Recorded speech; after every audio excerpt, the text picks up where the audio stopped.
Il y a presque 39 ans, une série d'explosions a ravagé la centrale nucléaire de Tchernobyl à Pripyat, à seulement 105 km de la capitale ukrainienne, Kiev.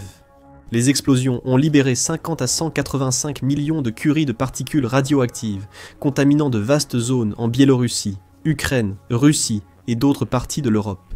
Des millions ont été exposés aux radiations, et environ 404 000 relogés depuis les zones contaminées.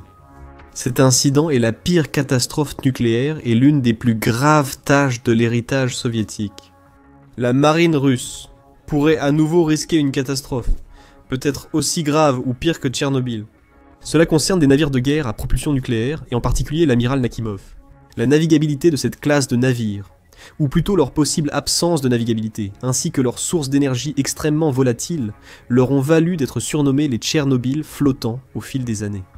Les inquiétudes renouvelées sont fondées sur une version mise à jour de l'amiral Nakhimov qui a de nouveau pris la mer.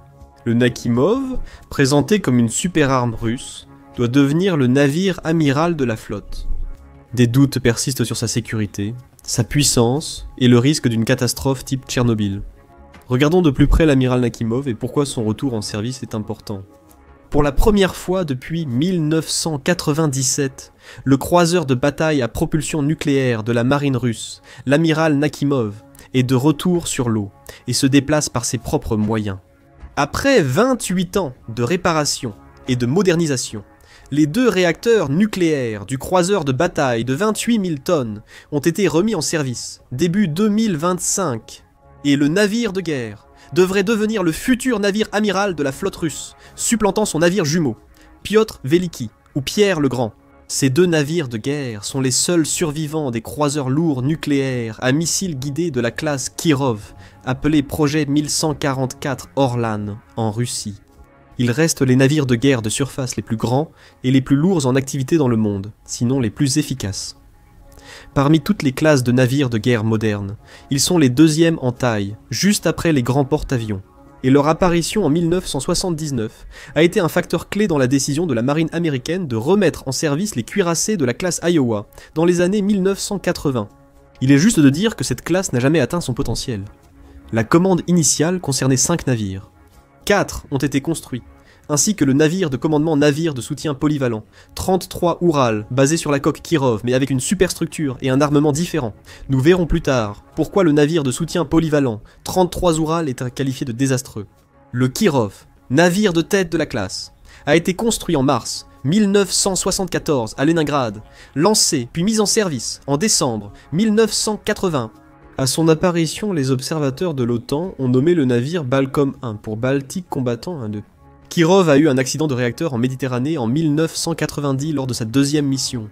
Les réparations n'ont pas eu lieu faute de fonds, et à cause du chaos politique en Union soviétique dans les années 1990.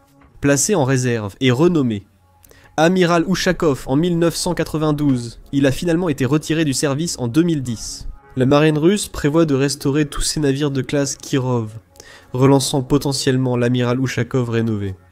2 ans plus tard, jugé irréparable, l'amiral Ushakov a été démantelé en 2021. L'amiral Lazarev, 2e navire de classe Kirov, est entré en service en 1984. D'abord nommé Frons, il a été renommé lors du passage du Kirov à amiral Ushakov.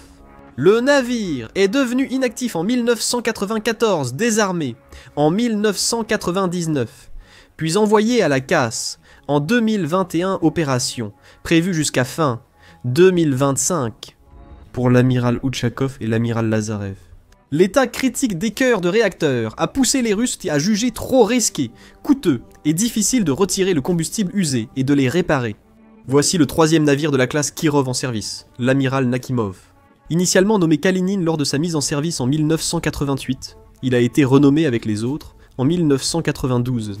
Après de nombreux retards, le 4e navire Kirov, Yuri Andropov, a été lancé en 1998, 12 ans après le début de sa construction. Il est devenu le Piotr Veliki en 1992 et, comme mentionné précédemment, il sert toujours de navire amiral à la flotte du nord de la Russie. Le 5e et dernier navire de la classe Kirov devait à l'origine s'appeler amiral de la flotte de l'Union soviétique. Kuznetsov ou Zazinski, renommé Révolution d'Octobre, puis Kuznetsov. Finalement, cela n'a rien changé, notamment à cause des retards lors de la construction de Piotr Veliki. Le navire et le projet ont été abandonnés en 1990, amis. Mais pas avant que le malheureux navire de soutien polyvalent 33 Oural Super Spire basé sur la classe Kirov ait été construit.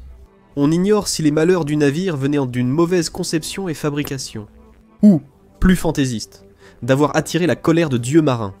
Mais si un navire était un Tchernobyl flottant, c'était celui-là. Comme l'amiral Nakimov aujourd'hui, l'Oural devait offrir à la Russie un avantage technologique en mer. L'idée était de construire un immense navire de reconnaissance à propulsion nucléaire, spécialement conçu pour parcourir des milliers de kilomètres, jusqu'au site d'essai de missiles américains, à l'atoll de Kwajalein, dans la partie la plus isolée de l'océan Pacifique. Il resterait des mois à collecter des données pour aider les Russes à comprendre les armes secrètes américaines. La construction a commencé en 1989, et l'Oural était prêt à effectuer son voyage inaugural depuis le chantier naval de la Baltique, où il a été construit, jusqu'à son port d'attache de Vladivostok. Moins de 2 ans plus tard, l'Oural, long de 275 mètres large de 30 mètres et déplaçant 34 640 tonnes, était gigantesque. 1000 personnes étaient nécessaires pour le faire fonctionner. Ces 2 réacteurs nucléaires pouvaient produire 171 MW comme une petite centrale civile. Cette énergie propulsait le navire à 22 nœuds et alimentait l'un des systèmes de radar, radio et dispositifs d'écoute électronique les plus complexes en mer. Cependant, l'Oural n'a jamais approché Kwajalein ni aucun lieu où son arsenal aurait pu servir comme prévu. Heureusement, les autorités soviétiques et russes n'ont jamais risqué d'envoyer l'Oural en mission, ce qui est sans doute positif. Dès sa mise en service en décembre 1988, le navire a accumulé les catastrophes. Les ennuis ont débuté aussitôt. À son arrivée à Vladivostok après un long périple autour de l'Europe et de l'Asie du Sud-Est, la jetée spéciale de l'Oural n'était pas prête. Il a été contraint de jeter l'ancre dans la baie et de commencer une longue lutte contre la corrosion et les pannes de machines, qui devaient rester en marche pendant l'ancrage pour alimenter les systèmes soutenant l'équipage nombreux. À l'été 1990, un incendie a endommagé une grande partie du navire. À l'automne 1991, une tempête a arraché le navire calciné de ses amarres et l'a emporté en mer, risquant de le fracasser avec ses réacteurs sur un îlot rocheux. L'année d'après, l'Oural, toujours hors service, restait à quai à Vladivostok. Un dépôt de munitions à 1 mile a explosé accidentellement, touchant la base navale et les navires d'obus et d'éclats. L'équipage a déplacé le navire hors de portée, aidé d'un remorqueur, évitant de justesse une nouvelle catastrophe nucléaire. L'effondrement de l'Union soviétique a entraîné la chute de l'industrie navale russe. Le Kremlin ne pouvait même pas se permettre de payer les entraînements et déploiements de routine, encore moins les millions de dollars de réparation dont l'Oural avait besoin. Alors que le navire dépérissait à Vladivostok, il prenait progressivement l'eau et commença à agiter de 5 degrés. Un problème que plusieurs tentatives de réparation n'ont pas pu corriger. Pour éviter qu'il ne se détache lors d'une nouvelle tempête, les ouvriers du port ont fini par souder le gigantesque navire au quai. En plus d'un accident nucléaire imminent, l'Oural était aussi un lieu difficile d'affectation. Des radiations avaient tué tous les rats à bord si vite lors du voyage inaugural qu'ils n'avaient même pas pu quitter le navire. Pourtant, de nombreux membres d'équipage ont aussi été exposés à ce qui avait tué les rats. Après 1 ou 2 ans de service pénible et risqué sur ce navire, et face à des refus de transfert, beaucoup de membres d'équipage ont sauté par-dessus bord pour rejoindre la côte.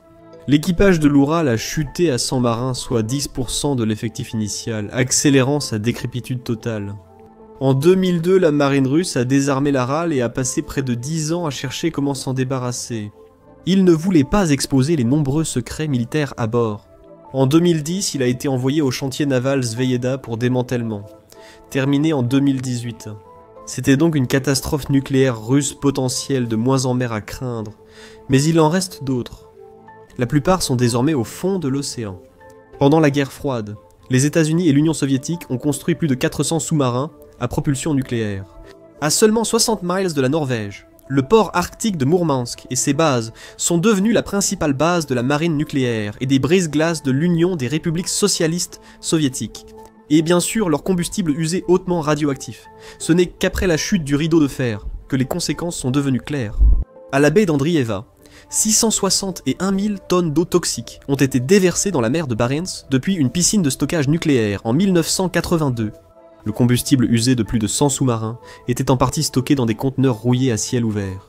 Par crainte de contamination, la Russie et les pays occidentaux ont lancé une opération pour démanteler 197 sous-marins nucléaires soviétiques, retirer les batteries au strontium de 1000 balises et enlever le combustible et les déchets de la baie d'Andreva et de 3 autres sites côtiers dangereux. C'est un bon début, mais de nombreux déchets nucléaires russes restent à nettoyer sur les fonds marins. Une étude de faisabilité menée en 2019 par un consortium international pour la sûreté nucléaire a identifié 18 000 objets radioactifs dans l'océan Arctique, dont 19 navires et 14 réacteurs. Bien que la radioactivité de la plupart de ces objets ait diminué avec le temps grâce au limon, l'étude montre que 1000 d'entre eux émettent encore un fort rayonnement gamma. De plus, 90% de la radioactivité se trouve dans 6 objets russes. 2 sous-marins nucléaires, 3 compartiments de réacteurs de sous-marins et le compartiment réacteur du brise-glace Lénine ont tous coulé. L'un d'eux est le K-27, autrefois connu sous le nom de poisson d'or en raison de son coût élevé. Les réacteurs expérimentaux, refroidis par liquide du sous-marin d'attaque de 110 mètres, ont causé de graves problèmes dès le lancement. L'un d'eux s'est rompu, exposant 9 marins à des doses mortelles de radiation. La marine a finalement rempli le réacteur d'asphalte et l'a sabordé à l'est de Novaya Zemlya, dans 33 mètres d'eau. Le K-27 a été coulé après l'ajout de mesures de sécurité pour éviter que l'épave ne se brise avant 2032. Malheureusement, ce n'est pas le cas pour le K-159. Ce sous-marin d'attaque de classe November, long de 350 pieds, a coulé soudainement, envoyant 800 kg de combustible usé à l'uranium au fond de la mer. Sous les routes de pêche et de navigation au nord de Mourmansk, Thomas Nilsson, rédacteur en chef du Barents Observer, a comparé les sous-marins à un Tchernobyl lent sur le fond marin. Rosatom prévoit de remonter ses épaves avant 2035, comme elle l'a fait avec le sous-marin Kursk, tristement célèbre pour son naufrage avec 118 membres d'équipage en août 2000. Aucun nettoyage nucléaire de cette ampleur n'a jamais eu lieu en mer, surtout dans des eaux glacées et agitées comme la mer de Barents. Le risque de catastrophe demeure élevé, tandis que la Russie intensifie ses ambitions nucléaires navales. Elle poursuit la construction de brise-glaces à propulsion nucléaire destinés à être utilisés dans la région arctique. En 2010, elle a lancé un nouveau navire vite surnommé le prochain Tchernobyl flottant. L'académicien Lomonosov est une véritable centrale nucléaire flottante.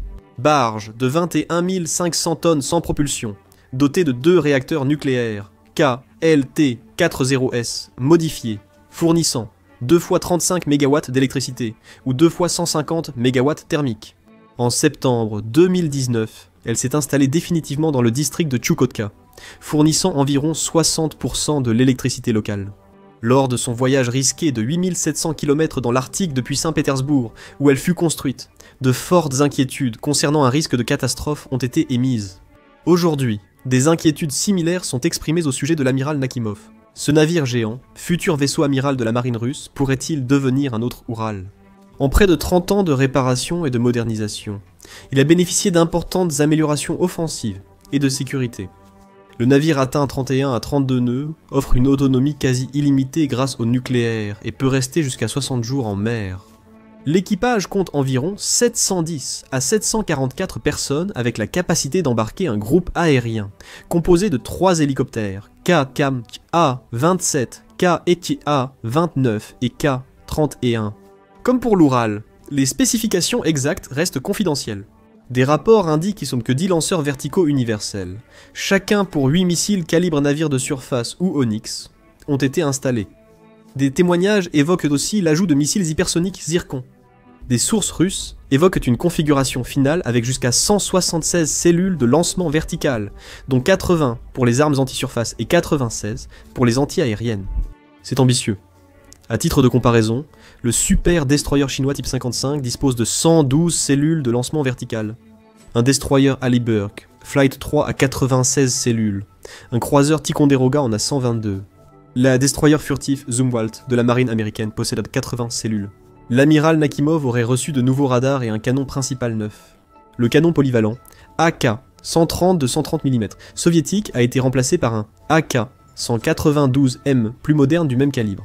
Le croiseur dispose aussi de nouveaux systèmes de défense aérienne Forte M et Pantsir M, et de dispositifs anti-sous-marins, paquets navires de surface et Haute-Vet. Ces améliorations complètent la capacité d'opérer des hélicoptères Ka-27 depuis le hangar et le pont d'envol, facilitant la coordination d'opérations anti-sous-marines à longue portée. Cependant, des questions subsistent quant aux systèmes d'armes et autres fonctionnalités qui ont réellement été installées, et à leur efficacité réelle. La remise en service de l'amiral Nakimov à l'été 2025 a suivi de nombreux retards. Le navire était immobilisé en cale sèche au chantier Sevmaz de Sverodvinsk, sur la mer Blanche. Les travaux sur le navire ont réellement débuté en 2014 après sa dernière sortie en mer en 1997. La date initialement prévue pour l'achèvement des travaux était aux alentours de 2018, mais elle a été repoussée à plusieurs reprises, d'abord à 2019, puis à 2020. En 2017, l'agence de presse russe TASS rapportait que les travaux sur l'amiral Nakhimov devraient être terminés d'ici 2021. En 2021, il était annoncé que le navire ne serait pas opérationnel avant 2023, puis Sevmash a repoussé la remise en service à 2024 en 2022. Il est maintenant prêt pour les essais en mer. Mais ces retards signifient-ils que de nombreuses armes avancées ont été installées, faisant de ce navire une nouvelle superarme navale russe? Ou cela implique-t-il un risque durable de problèmes comme ceux de l'Oural, avec la menace d'une catastrophe nucléaire en mer ou au port? Le temps le dira. S'il possède toutes les armes annoncées, il serait une présence navale intimidante, comme l'a montré l'Ukraine en mer Noire et dans une certaine mesure les Houthis en mer Rouge. À l'ère des attaques, des drones aériens, des drones navals et des missiles hypersoniques, est-ce qu'un navire est vraiment encore sûr et défendable? Le lancement d'un nouveau cuirassé russe à propulsion nucléaire impliquera sans doute le retrait de 2 autres Tchernobyl flottants potentiels. En plus de diriger le désarmement du Piotr Veliki, le lancement de l'amiral Nakhimov a également donné à la Russie le feu vert pour mettre de côté son porte-avions en difficulté et longtemps à quai, l'amiral Kuznetsov. Les projets de super-destroyer nucléaire pour remplacer l'amiral Kuznetsov ont été abandonnés. Contrairement à l'amiral Nakhimov, le Piotr Veliki n'a reçu qu'une légère modernisation et utilise surtout des équipements soviétiques. À l'époque, les 2 croiseurs de bataille devaient subir la même refonte. Cependant, le statut de ces plans est désormais très incertain. Plusieurs rapports indiquant que la marine russe va retirer complètement le Piotr Veliki du service. Un Tchernobyl flottant en moins à craindre pour le monde, c'est positif. Merci d'avoir regardé. Et assurez-vous de vous abonner à la chaîne pour rester informé de toutes les actualités navales et militaires les plus importantes du monde entier.